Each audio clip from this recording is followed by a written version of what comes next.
You are listening to SPN, the Sports Podcasting Network. وتكلمين هناك لشوانشتايجر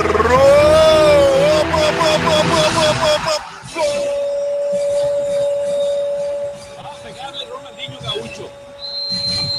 Ya lo hace. Pierna derecha, directo al arco. ¡Golazo! ¡Golazo!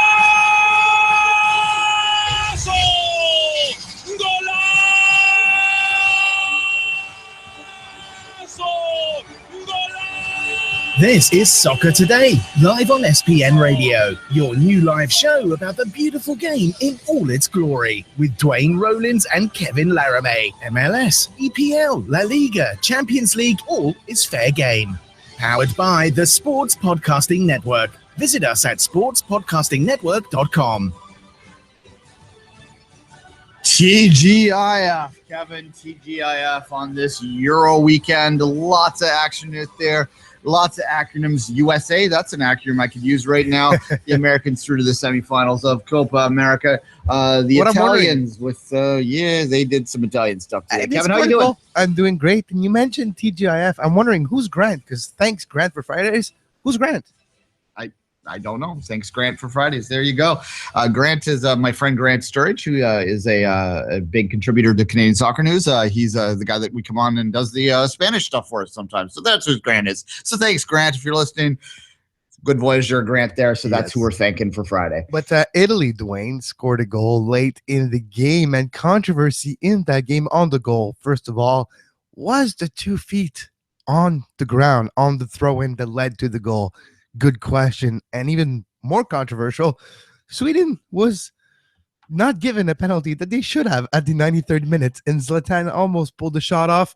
But you know what? Sweden, not a shot on target in the tournament so far. Yeah, that's the bigger issue here. I do think I have a photograph. Actually, I'll tweet it right now, Kevin. I'll tweet it and I'll attach Sports Podcasting Network. You can be your own judge in terms of whether the feet were off the ground. I think they were, although he plays it right on the line, right? Yeah, he does, and he give himself a big, we're talking about Giaccherini here on the throw-ins, and the way he does the throw-ins is he give himself a big lead and a big whip on his body to bring the ball close to the box on that play, and if he do come close, and in the commentators, in the play-by-play, they were talking about how all game long, how close he was and how many times he was off the ground. Off the ground. And so on the goal, it's funny that the type of thing leads to a goal when it's a storyline of the commentators for like 25 minutes before the goal. And then they stop talking about it as soon as it happened because maybe they don't want their partners to be noticed that sort of stuff happens. But let's move past that for now. We're going to come back. We're going to talk about the Euros in our second block today. I did want to focus on a team that matters a lot more to a lot of our listeners.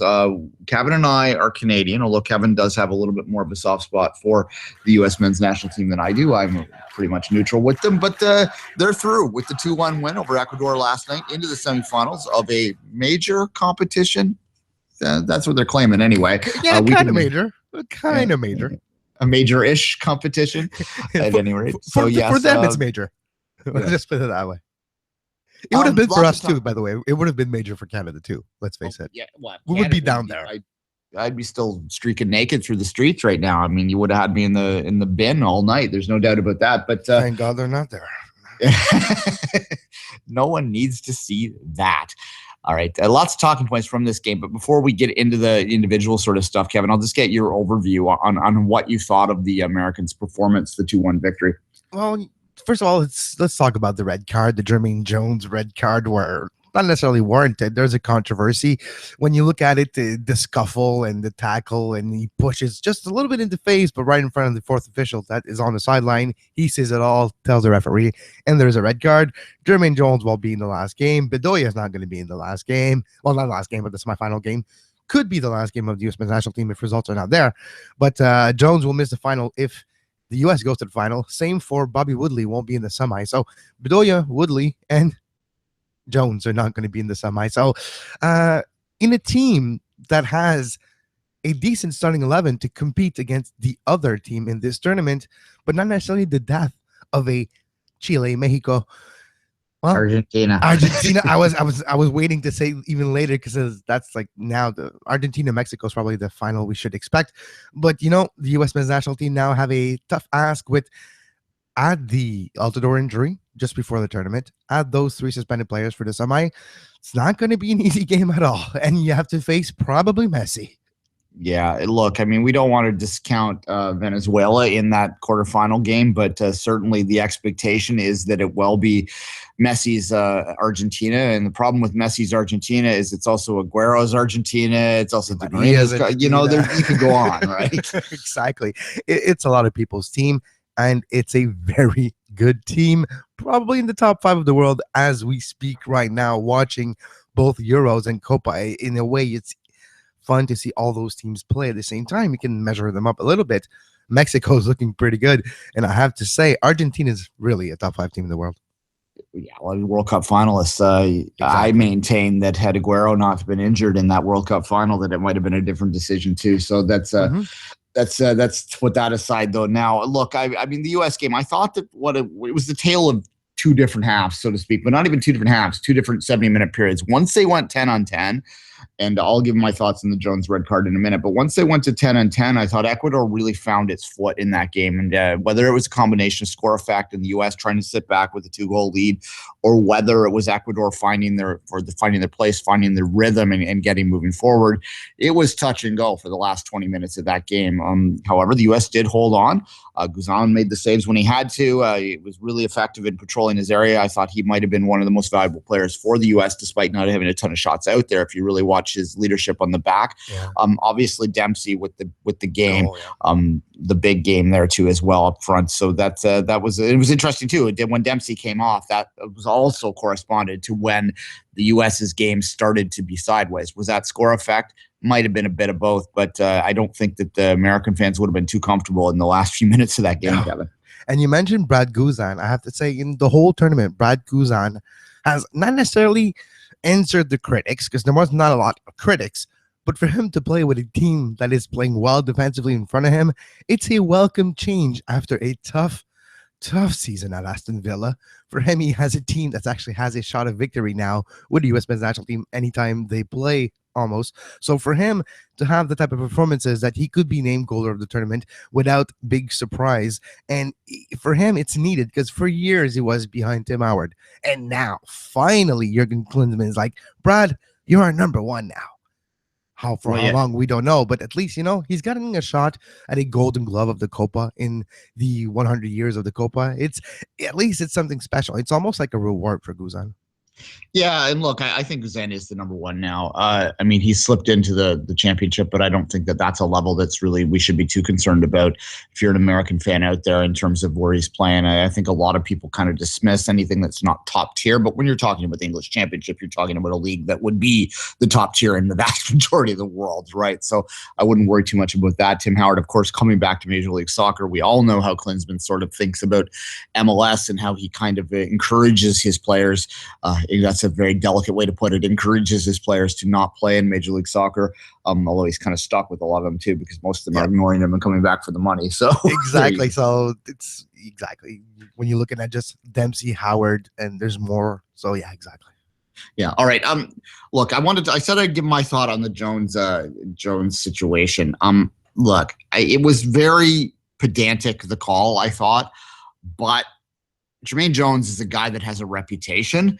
He's a guy that charged 60 yards to attack a referee at the end of last season. And if you have that kind of reputation, I don't care who the referees are out there. I don't care where they're from. They're going to know about that. They're going to be a hell of a lot less lenient with anything that is even close to something like that. Apparently, there is a new rule out there. If you were listening to the Fox broadcast last night, the refereeing expert came on, explained that there was a new mandate for the referees that any touch of the face would be an automatic red card. So Jones, he's just got to know better, Kevin. Like, whether or not you think he actually did it is kind of irrelevant to me. He put himself into the position where that was a call that was possible.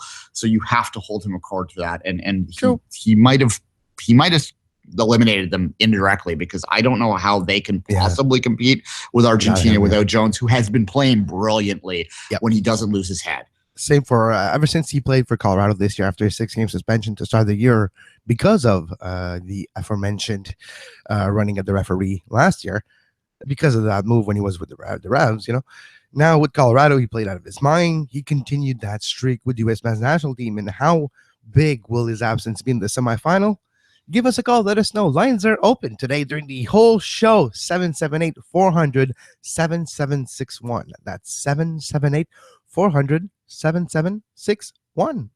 Exactly. Or you can tweet at us at @SportsPodNet, our individual accounts too, but we're more likely to find it at the @SportsNet. My question of the day, the Soccer Today question of the day that I put out this morning, was very USA centric. It was, do you believe the US can win? I had two options. There was hell yes, and there was so far the latter is winning, 74% to 26%. Kevin, it's a tough question though today. You kind of put people on the spot because they have to choose either their mind or their heart. Do I vote on this Twitter poll of Duane's with my mind saying, look, if it's Argentina, I don't even believe they can make it to the final. But if you go with your heart, like, oh, we battled hard, they fought hard, the American style of soccer, grit and physicalness on the pitch. I know it's not a word, physicalness, but it doesn't matter. And on the pitch, they're working hard. We're going to make it through. Depends. Do I believe they can win? No. No, I tend to think that it would be a major upset. Let's just say that it would be an incredibly major. It would be one of the biggest moments in U.S. soccer history, arguably their biggest moment in U.S. soccer history. I mean, some people like to point to that Confederations Cup run. I like to point to those people. That's that the Confederations Cup is an exhibition tournament that not a lot of the world cares about, and the U.S. lost their first two games in that tournament. If they were to make the final of the Copa America Centenario, regardless of whether it's a quote-unquote real tournament or not right now, I think that absolutely would be right up there with the quarterfinal berth in the World Cup in 2002. So I don't think there's much doubt about that. Kevin, a couple points on this. I don't think people realize this. First off, the U.S., it won't be their last game in the semifinal. We'd said that earlier, but there actually is a third place game, which does beg the question, is this a tournament that really needs a third place game? No. I didn't even know there was a third place game. Yeah, you're surprising me. Like, game. Even in the Euro, when there's a third place game, nobody cares about it. Even in the World Cup, nobody cares about the third place game. So why is there one in the Copa America Centennial Cup? Yeah, there isn't one in the Euro for the record. Okay. There is one in the World Cup. I actually like the third place game in the World Cup because it's a festival of football for the whole month, and the third place game is just kind of a fun game that you're not really necessarily going all in. And it does matter to smaller countries. When Croatia won the third place game in France, that's something that really did matter to them. But at a regional tournament, I don't know. I mean, there was used to be a third place game in the Gold Cup. Canada the won worst game ever. Yeah, Canada actually won it once. The year after they won the 2002 Gold Cup, Canada won the bronze medal, so to speak. And that's not one of those moments that is recounted with joy amongst Canadian supporters. You know why I don't like third place team? It's the same idea behind a bronze medal in the Olympic. I like the idea, but for me, in a tournament, in a knockout stage type of tournament, in a bracket field type of tournament, the only team that should finish the tournament winning should be the one that's winning the whole thing. Yeah. If you're not winning the trophy, you shouldn't finish your tournament by winning, because it leaves a false good impression, I believe. And it should be the exception. The winner of the whole thing should be the only one to feel good after the tournament. You're not allowed to feel good if you haven't won. It doesn't matter if you finish third, That's my opinion, but it's as a whole. I'm not the kind of guy who agrees with participation trophy for everybody and everybody's good. No, life is not like that. Life ain't fair. You got to work hard, and sometimes you got to get lucky. And if you're better than somebody else, well, people are gonna tell you you're better. So that's why I think only the winner should finish a tournament like this with a victory. Yeah, there's a distinction between this kind of tournament and an Olympic tournament, because the bronze medal is something that has a lot of historical weight to it at an Olympics. So a third place game at the Olympics matters, whereas there's no historical weight to getting third place at the Copa Americas, especially the Centenario Copa Americas. It's this weird extra game that's obviously there mostly to sell some more tickets. So there you go. All right, Kevin, we're a little bit over on our time, so let's run a quick break, come back, and we'll talk a little bit more about the Euros, and we'll maybe talk a bit more of the U.S. if anyone wants to call us at 778-400-7761. You are listening to SPN Radio, powered by the Sports Podcasting Network. Visit sportspodcastingnetwork.com for more.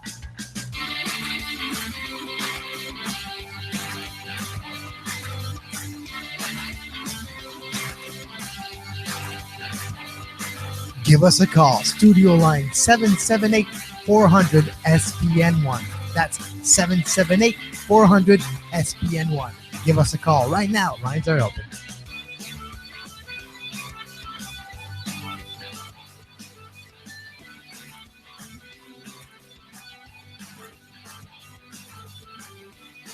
And we are back on Soccer Today on SPN Radio. It's Friday, going to the second weekend of the Euro. Duane, anything that catch your attention in the weekend? Lots of things. Just real quickly, if there was a gold medal for forgetting to take mute off of my microphone, I would be the ultimate contender for that, Kevin. You would win. Maybe the third place game of that? Would you win the third place game of that? There. It was brilliant. I would have won awards for what I was saying while I was muted there, but I do appreciate you coming in for me there, Kevin. Well, it's always a pleasure, but it's like a tree in the wood. If it falls and nobody's there, did you actually say something? No one, yeah, we'll have to see. You'll have to believe me on this one. Oh, the Euro. Look, I guess we should start with the game that's most recent and most fresh in our minds. If you score a goal late, that's brilliant and a beautiful finish, and it wins the game for you, does it discount everything that happened before in what was otherwise a really bad game, Kevin? Are you talking about where the Italians knew they only needed a point, so they bunkered down the whole game and just waiting for an opportunity? Is that what you're saying? Because, yeah, it was anti-soccer in a way. It was very different than basically almost all the other games in the Euro, which were exciting, even though low scores, great goals. But, Italy, literally, it was something. Yeah, look, this is I maintain that this is a product of the format. I think that the format has pros and cons in terms of the 16 teams making the second round. The pro we saw with the game that we'll talk about in a minute, the Northern Ireland Ukraine game, which was a battle back and forth between two teams that are relative minnows, right? And in the past, that game might not have had a lot of meaning, but because there's 16 teams that are going to advance. You never know what's going to happen when you hit a knockout stage. A lot was on the line that game. Those two teams were battling. Ukraine ended up losing, of course, the 2-0 loss, and they are the first team officially eliminated. But I think where the con of this format is when you're talking about the big teams like Italy that have the points in the bag already. They come into that second game and they're really setting themselves up more than they're trying to go for the jugular at that point. And we saw it yesterday with Germany-Poland as well, where they kind of just sit back and they know that a point will really help them out. Germany and Poland are probably both through based on their first two games, and they could sort of set up that way. And I think that that's the con of it. That said, the Italian thing today, what was the biggest criticism of Italy heading into this tournament is whether they were going to be able to poach goals. There was some concerns and a lot of criticism here in Toronto, but Giovinco not getting the call, not having his ability to come off the bench. Well, hey, so far, so good when you're talking about Italy and their ability to find the back of the net. The goals they've scored have been brilliant. Yeah, and you don't need 3-4 goals a game in this type of tournament to win. You just need the right goal at the right time. And like Italy did in the first two games, the right time was late in the game and the winner. And what can you do about it? Not a lot. And that's what Sweden was left to do. They were hardly done, I have to say, by the non-call in the penalty box. At the end of the game, it was warranted of penalty. It was close. It was a hard decision to take, to give a penalty to a team like this because of the momentum of the game and all that. I can understand why it wasn't called. But when you look at the replay, there was a boot to the chest. There was a tackle basically on the Sweden player in the box and no call. Yeah, look, and there was a lot of talk about the refereeing in this game, and I hate getting into referee conversations because they were good before this game, we have to say. It was the best I've seen maybe ever before this game. Yeah, there's been some consistent calls out there, and there was that call. And the one thing they were complaining a lot about during this game today, particularly in the first half, was the way Italy was defending Zlatan.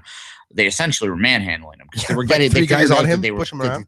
Yeah, they figured out they could get away with it.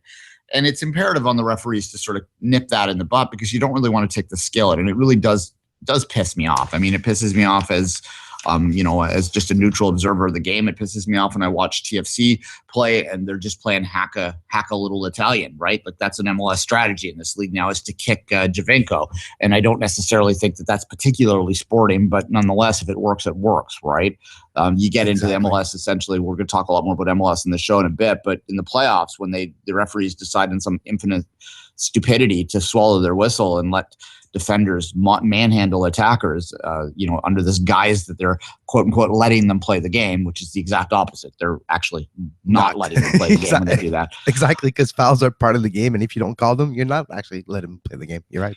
Yes, exactly. It makes me angry, but you can't really do much about it. And this whole like surfing in the box when you're grabbing the jersey and riding them in. I mean, 2 days ago, I can't remember which game it was. It was a team in yellow. I think it was maybe the Romania. Yeah, Romania. Switzerland is the Romania-Switzerland game, yeah. Late in the game, the penalty was called on Switzerland. Well, they were tugging the guy's shirt right in front of the referee. The referee just not even thought about it. Took his hand, brought it to his mouth, blew the whistle, and just say, "Look, you were tugging the shirt right there. I saw it. What were you doing? Penalty." Yeah, I like that call, the way it was made. But I think this game needed that call even more. And that foul was more blatant than that jersey tug and no call. Yeah, it's kind of it illustrates. And I think I said this when I was talking about Sweden. It eliminates Sweden, basically. And that's why they got the point in the first game. So if they get 4 points might be enough in this tournament. So we'll have to watch that. But it's going to be tough for them. I'm just trying to get their group standings up right now, Kevin. Sweden, they're on 1 point. It depends on really what happens in the next game. Sweden hasn't played Belgium yet. They would have to get an upset over that. And this Belgium-Ireland game is going to be massive. It's the last game of the group stage as well. Belgium and Sweden. Wednesday, June 22nd at 3 p.m. in Nice, and Sweden needs a victory in that game to move on. It did not basically finish almost dead last with the group. Yeah, you have to make sure that you get over 3. You could get killed pretty easy. You could get buried pretty easy. As I said, we already have one team officially eliminated. It's a very forgiving group stage, but you can't really afford to be not getting a shot on goal in your first 2 games. It really does illustrate to me.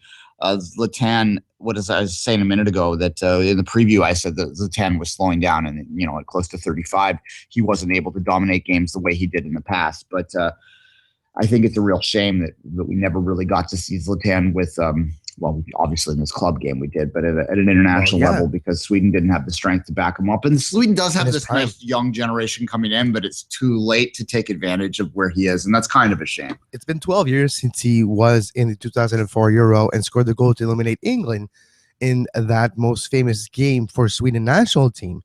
It's been 12 years ago. The 12 year of his prime, of his career. He's 34 now, so from 22 onwards, he wasn't able to play at the biggest level of the international stage with this team because he couldn't qualify for it, while he was one of the biggest striker and best strikers in the world. So he lost his entire career of international play. So it must be a mixed feelings for him because, look, it's fun. Yeah, I can represent my country here, but where were you when I was good? Yeah, all right. They still have a chance, as I said, the forgiving nature of this group stage, but they're going to have to find a way above another team, and that may mean hoping for Ireland to pull the upset today over Belgium, or basically one, you need a result. What you don't want is a draw there to give one of those 2 teams more points, because then you're really up tight against it in that final game, because God knows what Italy's going to do now that they're through in the final game. They could rest a lot of players. They could make it a little easier for Ireland in that final game. Kevin, let's talk about Northern Ireland now. Is it an upset that they qualified for the knockout stage? Well, it would be. I mean, this is they're not through quite yet, but certainly they look strong for it now. They are a team that, as I said in the preview, they're battlers. They're like they were no hopers in a way, but they've got a lot of guys that are like lower levels that are playing in like Division 2s, Division 3s in England type thing. And they're not necessarily going to be household names in any way, but yet, team spirit and all that sort of rah stuff got through, and they were able to get the 2-0 win against Ukraine, who hasn't looked good in this tournament. And that's got to be a bit disappointing for them, but certainly full measure. And when I tweeted out a photo of some neo-Nazis cheering for Ukraine in the stands. So I didn't really have a lot of sympathy for the Ukraine at that point. So good riddance to those guys. And you kind of like, there's a great video out there of the Northern Ireland fans too. They were having a lot of fun last night. The Northern Irish and the Irish tend to be winning the fan battles on the street through their good-natured approach to the life. And it's refreshing in this Euro to see other type of behavior outside the stadium than throwing chairs and punches. Exactly.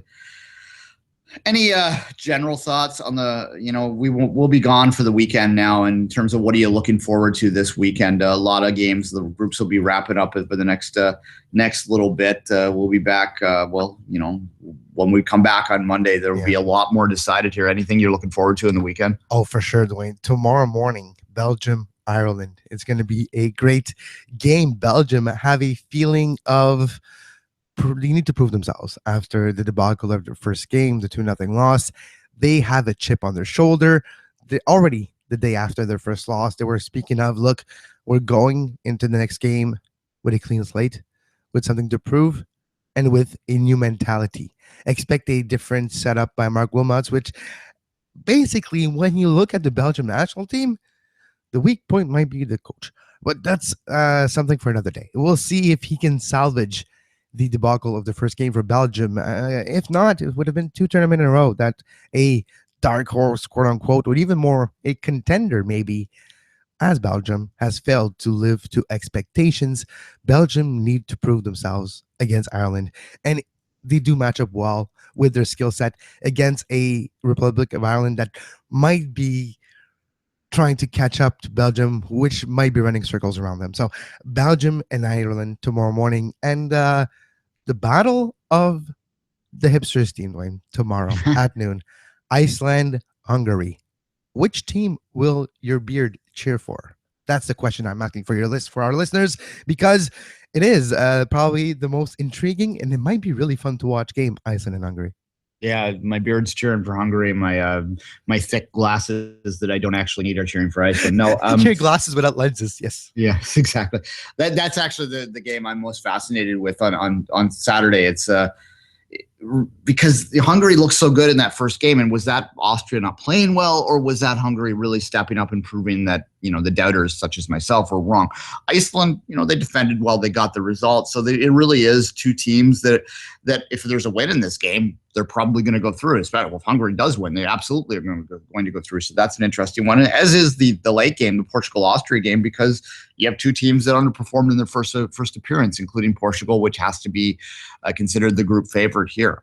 If Hungary to win and Portugal was not to get a result, Hungary would ensure that Portugal would not win that group, and that would be quite the upset there. In terms of the games on Sunday, Kevin, I mean, you have just trying to scam to it here. The 19th game, it's for Group A wrapping up. You got Romania and Albania and Switzerland and France going at the same time as these games will kick off in the third game of the group, of course, at the same time, and that's at 2100 local over there. So good times had to be had for all this weekend. Exactly. And look this weekend on the Sports Podcast Network and SPN Radio, the return of the Euro After Show, which debuted last weekend. During the Euro, every weekend, we will have the Euro After Show on the network after the last game of the day. So Saturday will be around 4 p.m. and Sunday will be around 5:30 p.m. after the games of the day. Open lines, thoughts on the day's games, all live on the Euro After Show, Duane. All right. Other games this weekend will be in Major League Soccer as it kicks back up. We're going to take a quick break now. Kevin and I are going to come back. We're going to go more towards our traditional bread and butter and have a bit of an MLS talk to end the show. And we'll take your calls if you want at 778-400-7761.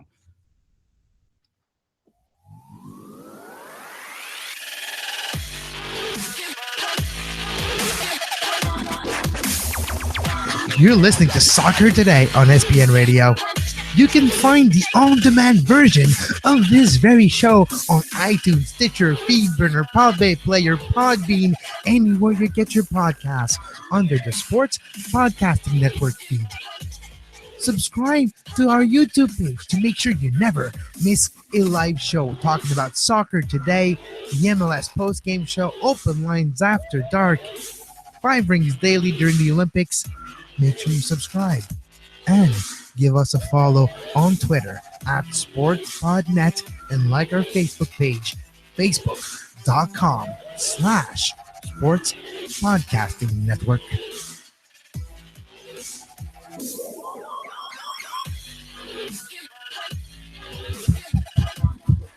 Is this thing on? It is. There you go. No mute button this time. You're like, I'm not even going to try it. There you go. 778-400-7761. That's SPN1 at the end. You can tweet us at SportsPodNet. Kevin, as I said, going into the break, we are traditionally a Major League Soccer show. We cover the world when we have to. We're Canadian in Major League Soccer show. That was what our bread and butter is on Two Solitudes Media. Once the Euros are ending, you'll get a more regular schedule of those normal podcasts. Two Solitudes, we will continue to get out through the course of this month. 2S Extra will come back at the end of the Euros. And that's why I bring special edition today because, well, Russia is banned from Rio, at least on the track and field side. So we'll be talking about this later on 5 Rings. Exactly. All right. Let's talk about Major League Soccer, though. We'll give our games of the week, which is a tradition we usually do on 2S Extra on our finals block today. But I just wanted to have a general first half-ish conversation about Major League Soccer. We'll start with the news at Philadelphia Nogueira. They're brilliant number 8 that's really played a big role in their first half. Nogueira, yeah, Frenchman. He's gone home. They've mutually released him because of quote unquote health problems, personal health problems.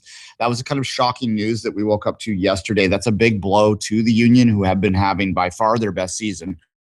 The Union are, TFC South in many ways in terms of their history. They're not had that much success, but they have been playing well this year, and that's got to hurt them heading into the second half-ish of the season. It's not quite the second half, but this break kind of makes it feel like a halftime, eh? Well, yeah, it's been 2 weeks. Can't believe that we have paid attention to MLS and look at the news and saw training and all that, but still, it's been 2 weeks since an actual MLS coverage. And well, it's our bread and butter. It feels kind of weird, but tomorrow it starts all back up again. In my case, Montreal's playing Columbus on the road, and it's going to be interesting to see how Montreal fares with a one Kamara less Columbus, but with a new Kamara dominating for Columbus. We'll see how important he figures, but no Higuain for Columbus for the next 6 to 7 weeks. He went underneath the knife in the weekend to repair a herniated disc, if I'm not mistaken. So he's out for 6 to 7 weeks, and Montreal might have the right timing to face Columbus this time and not concede 4 in Columbus. There you go. Yeah, in terms of other news that's going on, it's silly season around the world. And in MLS, silly season means insert big name here, DP target there. Galaxy there. Yeah, well, Podolski has lingeringly been attached to TFC for a while, and that's a story that came out today from some European Eurosport out of Denmark reported that Podolski is once again being targeted by TFC. I don't know how realistic this is because I don't think these sources, and they're generally they're agent driven a lot of times to try and drive the interest in their client up. And I don't think the agents always understand the limitations of a Major League Soccer roster. I don't know how TFC could possibly add a DP either on, you can't even add a max player right now without subtracting. And they certainly, unless MLS is about to add a 4th DP slot, which you never know. Yeah, but I have a story for you, Duane. That will confirm your suspicions. I'm not going to mention the name, but I've made friends with a couple of player agent from Europe, especially from Italy. When they're on their way to North America, they give me a little heads up. We get together and I explain to them how MLS works. Because the first conversation we had, he was talking about names here that they were talking about coming to MLS, and he started looking into how it works. And he comes on North America, and he's blown away by the rules, how it works, who gets salary, what the salary cap, the TAM, the GAM, the Pique Calligram, and all those acronyms. He didn't understand one iota of all that helped them a little way. But you're right. They do not know the intricate ruling and dealings of the MLS roster, how you sign players, and DP rules. And it is more complicated than agents do believe. And the other thing that agents don't necessarily take into consideration with their players before starting negotiations is the travel aspect. Those are the two aspects that we had suspicions that they didn't believe and anticipate. And at least on one case that I know for sure, they don't know. Yeah, no, exactly. I mean, you think about it. If you're a player in Montreal, for instance, and you're flying in to play a game in LA on a Wednesday and then back to Montreal on the Saturday to play another game, you're clearing customs twice. 16 hours of flight. Yeah, you have to go domestic, other than the 2 charters a year that you can have, which is the most ridiculous rule ever in the CBA. For God's sakes, let them fly charter if they can afford it. Yeah, now all the team could afford it, or just get, I don't know, like a league-wide airline sponsor or deal or something. That could be easily doable too. Yeah, I mean, some teams kind of get around it. I know TFC, whenever they go someplace that Porter flies to, Porter's an airline here that's would you call it a regional airline? I guess it'd be a regional airline, Kevin. It flies shorter. International now, but it's Canada, USA usually. It's shorter hauls. The farthest they'd fly would be Tampa. Anyway, when Porter has it, typically what TFC does is they just buy out the plane. So they're meeting the rules. So they're flying on a domestic flight, but they've just gone well in advance and purchased every seat in the flight, including ones they're not going to use. So that's a way around it. But it's cheaper too, because it's like $100 a flight from Porter sometimes. From Montreal. Yeah. So. Oh, you can get good deal. Porter, yeah. Porter, if you're listening, we'll take your sponsorship any day. It is a good value. You can fly us all over North America.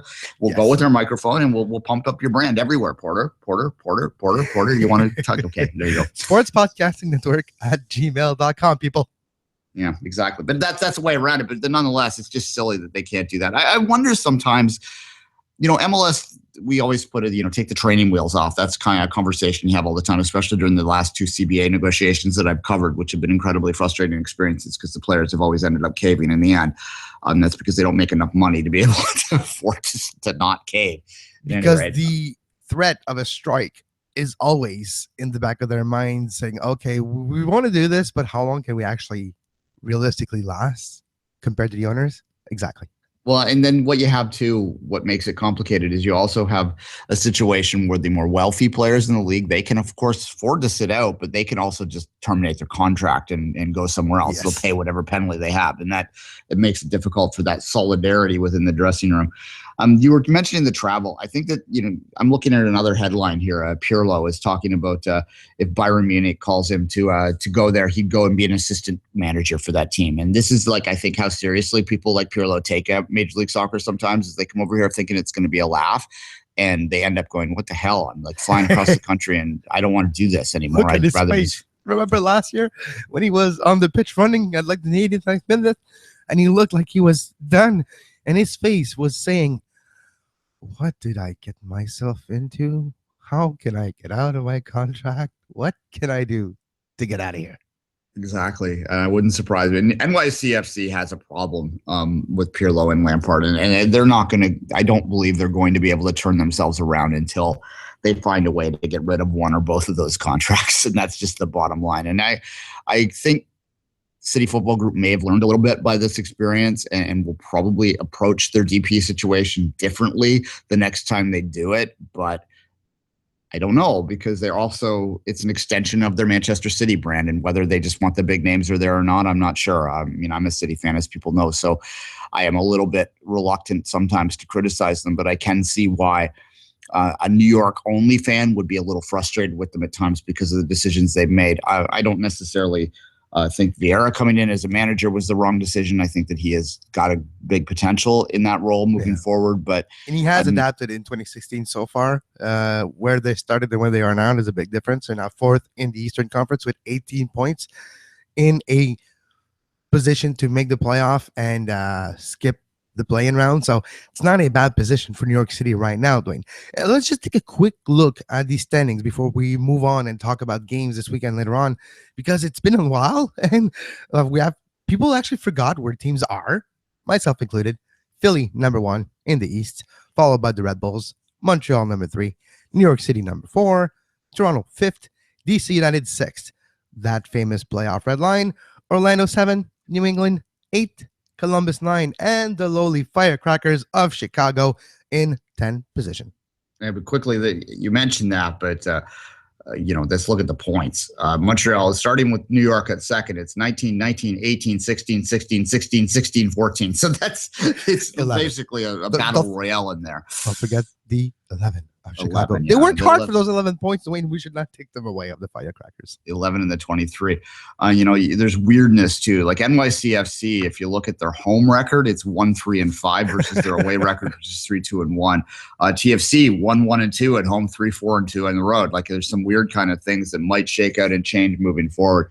If I have down on the lineup sheet, what's our first half MVP? What's our first half disappointment? Our first half surprising? I mean, you've got to put the Union up there as one of the most surprising things and one of the most exciting things because it's, there were some great fans there that launched. It reminds me, I joke about them. I call them TFC South because they remind me so much of what happened to TFC out of their launch, how there was all this excitement. It was very fan driven, the Sons of Ben, a lot of that stuff. And then they just slowly through losing, ground them down until the point now where, you can see a lot of empty seats in that building. You can see a lot of fan disconnect. So it's kind of nice to see them up there again. And then they have a blow like we had this morning. So we'll see whether they can hold on. But 23 points is a good little start to their year.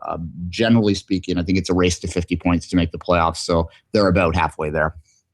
No, exactly. And just you mentioned how important will it be the departure of Vincent Noguera from Philadelphia, how important he was on the run of play, how he was important to build up the last passes in the last third for Philly. It will be important to see how they replace him, how they maybe change tactically, how they set up to counterbalance the fact that he's not with them anymore. So it's one thing when you have a player gone with injury, but when it's a mutually terminated contract, you have to change the way you approach games because, well, you have one less player in your roster that was important in the way you were set up. Yeah, it's going to be a big adjustment there. Turning to the West, which everyone, the West is best and all that sort of jazz. Colorado, the stunner, the shocker. There's no doubt the most surprising factor in the first half of the season has been in the Colorado Rapids. No one expected anything out of them, but here they are, top of the league, leading the Supporters Shield race. So they're tied with Dallas right now at 28 points, 1-2 in the West, although just looking at the games played, the Colorado has 2 games in hand on Dallas, so they're still up there at 2 points per game. RSL 23 points in third, the Whitecaps 21 points in fourth, the Galaxy 21 points in fifth, Earthquakes 20 points in sixth. That's the playoff line. Portland, Sporting, Seattle, Houston round out there 19, 18, 16, 13. Close races in both conferences. It's well from over. But the thing about MLS though is like 5 points is the equivalent of like 10 in other leagues in a lot of ways, right? Yeah, especially in a year in 2016 where outside of Colorado, there's not a lot of teams that are running away with the schedule.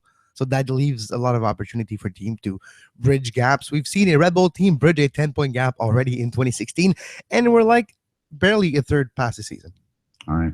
I do have written down here our first half-ish, because we're not quite at half, but our first half-ish MVP. I'm wondering if you have any thoughts on who the first half-ish MVP of Major League Soccer is, Kevin. Nacho Piatti obviously needs to have votes in this conversation. Same for Giovinco.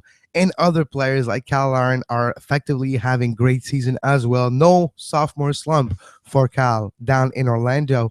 So for Cal Larin and everybody involved in the Orlando City team, maybe Cal Larin is the first season, half season MVP. Giovinco or Piatti, those would be my top 3. And to make a decision out of those 3, I can't get off the fence right now. It's too comfortable. But Giovinco, Piatti, and Larin are definitely my 3 choices for first half-ish MVP. Yeah, Larin's an interesting one in the sense that a lot of people instinctively dismiss the idea he should be an MVP candidate. He's only in the second year. He's a young kid. Most valuable player. Pardon me? Most valuable player. Is there any more valuable player in MLS right now? Yeah, well, Giovinco, that's where if you go into his team stuff, that's where the Giovinco votes will come in. He's been involved in all but one Major League Soccer goal that Toronto scored this year. So that's got to be really fitting that definition. But I'm going to go a little outside the box. And this Mo Bavuli. No, No, I'm not going to go with Mo Bully. And even for Rookie of the Year, he needs to score a few more goals. Well, like a goal would be a good start to have that create one. a couple, yeah. Jermaine Jones, he missed all those games, I know, but Colorado is such a different team with him. He is the difference maker. He is why they are a legitimate contender right now. And if he continues to play the way he's been playing since he came back for the rest of the year and Colorado continues to be successful, he'll absolutely be in that MVP conversation, despite missing all of those games at the start of the year. Bold choice, but yeah, you can debate it, and I can understand, and I could agree with you as well. Even though he missed 6 games, he has been such a difference maker for Colorado in 2016 that you cannot leave him out of the conversation. That's for sure. All right, let's take a quick break. We'll come back with our games of the week.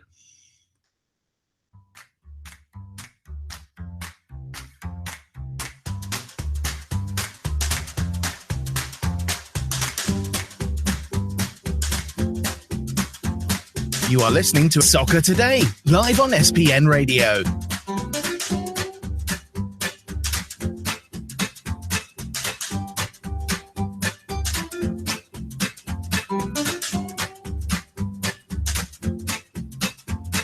Visit sportspodcastingnetwork.com for more. 778-400-7761. Why are you so shy, folks? I know, right? Our lives are open. We're not going to bite. We're not going to argue. We're going to talk to you and make you feel welcome here. And we have received calls before. Yeah, it's working. Like, well, the lines, I paid the bill. It's working. All right. Okay, let's move to the games of the week. We'll start. Usually the way we do this on 2S Extra is because we're based in Canada and a good percentage of our listeners are Canadian. We tend to start with the Canadian teams. Soccer Today is meant to be more of an international looking show, not necessarily Canadian, but old habits die hard. So let's start with the Canadian teams. Kevin, you were talking already about Montreal, Columbus. Columbus is reeling right now. What do you have to do to make sure that you don't let them off the hook?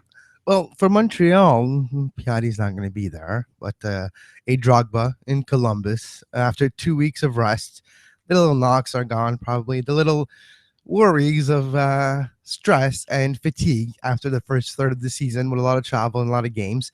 Well, they're gone now after 2 weeks of break, one of not vacation, but one of rest, basically of recovering. The Montreal Impact are looking almost back to health, fitness, with the players close to coming back. Talk about the Donny Toyos of this world. But you have still a Montreal backline that is not questionable, but it is definitely missing key pieces when you're talking about Laurent Simon playing for Belgium, starting for Belgium, at least the first game in the Euro. So you have that happening, a couple of injuries still. So the Montreal Impact backline is still a makeshift backline, quote unquote, but they will try to work hard, and inspired by the play of Laurent Simon with the Red Devil, they might be able to at least stop a Federico Higuain less. Kai Kamara has moved on Columbus Crew, which the other Kamara that scored a hat trick a few weeks ago, already done that twice in his entire career, which Kamara, the other one, never did with Columbus. But he won't have the same type of balls whipped in because he had Finley and Higuain doing the service for him in the box. Higuain is not going to be there. Service is only going to come from one side. Will that be enough for him to be effective against a Montreal Impact team that will be really hungry to not concede 4 against them again? That's the question. Yeah, Higuain out, of course, with the hernia surgery. Big blow for Columbus, who continues exactly. to really... It wasn't an herniated disc, with sports hernia surgery. You're right. Yeah. Absolutely. I was close. It's the same word, just not the back part. Yeah, look, a blessing in disguise that the Impact are out of the Voyageurs Cup, Kevin. I really do feel like it is. And we've talked about it many times on the Two Solitudes over a few months. I have the feeling all year long that was going to be the case. And for once, they did it in a way that they didn't throw the red flag, the white flag. Well, I could say red because it's Toronto that eliminated them. There you go. Exactly. But, they tried, and they come back in Toronto. Those 2 goals that they clawed back, they didn't achieve a great result at home in that second leg, and the red card during that game didn't help, and the game situation made it that Montreal never had a shot of winning the second leg. But, Now they can focus on Major League Soccer. They know the amount of games they do have. It's not going to change. The schedule's not going to change anymore for the entirety of the rest of the season. So for them, they can focus. They can plan tactically for the rest of the season, saying, okay, we're going to rest this player here because against this team, we're going to need it. Mauro Biello is the type of coach that does prepare its team a little differently depending on who they are facing, on what type of team and what are the threats of the other team, and you mold your roster accordingly with the different skill set that you do have in your roster. Patrice Vernier is back from his red card in the Warriors Cup, so he's back. He's going to play. It's going to be very, very intriguing to me to see how they play now. Johan Venegas, Duane, is back after a great tournament in the Copa. Yeah, his team didn't play that well, but for him, he gained confidence in the Copa America. And how is he going to translate that into Montreal Impact play? How is he going to literally correlate the momentum that he had and make this formula work for Montreal? He was put in a 10th position with Costa Rica. Piatti's injured. Ship's not necessarily living up to expectation. Why not start Venegas tomorrow at the 10th spot? Put Ontivero on the one side, Ship on the other, or Alduro, Drogba on top, and you got yourself maybe a winning formula for Montreal. Fair enough. I'll be very curious to see how the Whitecaps and TFC approach the game on Tuesday. I don't know why they placed it on Tuesday. They could have placed it on Wednesday to give them both an extra day rest. However, nonetheless, Vancouver plays the Revolution this week. It's in Vancouver. They are very good at home, the Whitecaps, generally speaking. They seem to have turned around a little bit in the last little part of that season after a slow start, particularly offensively. I don't think there's much excuse if you're a Whitecaps player to not go out and get that result against New England on the weekend. They have to be the far away favorite in that game, Kevin. Absolutely. No, exactly. There's no Vancouver doesn't have any absence of mark because of tournaments right now. So for them, it's going to be very primordial to get 3 points to continue their climb back in the standing in the Western Conference. All right. And then the other game, this is one that a lot of casual fans here in Toronto, and I'm not even going to forgive myself for using the term casual fan. They're not even going to blame myself for using the term casual fans for this one. A lot of casual fans in Toronto have circled because it is the one probably only appearance of Steven Gerrard to play a competitive game in the city of Toronto. There are a lot of Liverpool fans in Toronto. It's going to be red in Toronto on a Saturday, literally in the stands. But I don't think it's going to be red for Toronto, maybe. It's going to be red for Liverpool. I mean, the most of the fans will be TFC fans. However, I do have it on, well, I know this for sure, that the Liverpool Supporters Club of Toronto, which is one of the largest Liverpool supporters groups in the world outside of the UK, has secured themselves 2 full sections at BMO Field for this game, folks. So there will be a lot of people there that are there to watch Gerrard that won't necessarily be TFC fans. Now, when I put this out on Twitter a week or so ago, I just mentioned, put it out without comment. I just said that this was happening, and instantly some of Liverpool's fans that are going to be in that section got a little defensive about it and pointed out that they are in fact TFC fans as well, so that they're going there hoping for a good game and hoping that Gerrard plays well, and they're going to go stand and create a traffic jam waiting for him to come out of the dressing room at the end of the game. Probably. I want to warn them, if they're waiting for an autograph or time with Stevie, it's probably not going to happen. I've experienced it in Montreal. There was about 200 fans waiting for him after the game and just walked by. Hello, folks, in the bus. Off you go. Yeah. Anyway, I think that I was about to say excuse. Their reasoning for that will likely be that if he signs one autograph, he'd have to sign 600, and that would take too long. And it's better to sign none. There is some rationale to that, so we'll give him credit for that. But no, it'll be very interesting to see in the stands. I'm working a League One game, Ontario, until about an hour before that game, so I'm just going to make it there in time for kickoff. So I'm kind of happy that I won't have to be subjected to the whole screeching of the fans during the warm up. So we'll see there. These are games that I, as a person who believes in supporting the local game and also has a European team, so I get it. I do kind of dread them because those fans that only come to watch one player, they're a little bit annoying sometimes. But alas, you're probably not listening, so hey. Exactly. All right. That's a big game, though, on the pitch because both of these teams, it's easy to forget the TFC is struggling in Major League Soccer because they did get the result against Montreal in the Boys' Cup with the kids out there, and there's good feeling around the team because of that result right now. But certainly this is a vital game for both of these teams who are both slumping a little bit right now within the league. So that's there. Let's quickly go through the rest of the schedule, Kevin. We mentioned Philadelphia a lot in this show, so we'll start with them. They play the opening game of the weekend, the first game out of the break against NYCFC. At Yankee Stadium. That one is in Philly. That one's in Yankee Stadium, so the NYCFC is in trouble. Can't win at home. Exactly. They can't win at home, and exactly.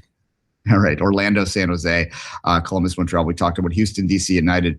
The home teams listed first in all cases here, okay, folks. Colorado, Chicago, RSL, Portland, and then on Sunday you have Sporting Kansas City, Dallas, and the Red Bulls and Seattle. Seattle's an interesting team to me in this second half of the season. Is this going to be the year that the Sounders finally, kind of slump and don't make a playoffs?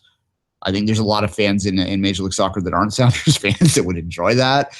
However, because, God love you, Sounders fans, there are a lot of you, and you do tend to be pretty opinionated in how you present yourself. So we'll see how that one goes. No, exactly. But it is the weekend of back. The MLS is back this weekend. They're back. I don't know if they're back in black. We'll need to ask ACDC about this, but they're back and playing soccer. Starts tomorrow, Duane. And you know what? We've been doing 2 weeks of live shows now on Soccer Today between you and me. And it's the first time we've talked about MLS in the whole 2 weeks. And it's back now. So bread and butter is back on the table. Yeah, it should help us fill the shows a little bit more. Make them a little tighter, but that's good. And if anyone ever calls us, that'd be nice too. So get that number saved and call us next week. But the national anthems are going, which is always my cue. Get off the phone right now. Get off the internet, folks. Go watch this game here, which is Croatia and the Czech Republic. Should be a good one. I'll say goodbye. Kevin, as always, you say goodbye to everyone else. Just before you leave the interwebs, go to patreon.com/Sports Podcasting Network. That's patreon.com/Sports Podcasting Network. All your help is greatly appreciated. We're able to create this whole setup, this whole audio quality call-in studio capabilities with your help. And with your help, we can do even more. Patreon.com/Sports Podcasting Network. And look for the Euro After Show back tomorrow after the last game, live on SPN Radio to hear all about the games of the day. And until then, have a great soccer. You were listening to SPN, the Sports Podcasting Network. Visit us, sportspodcastingnetwork.com.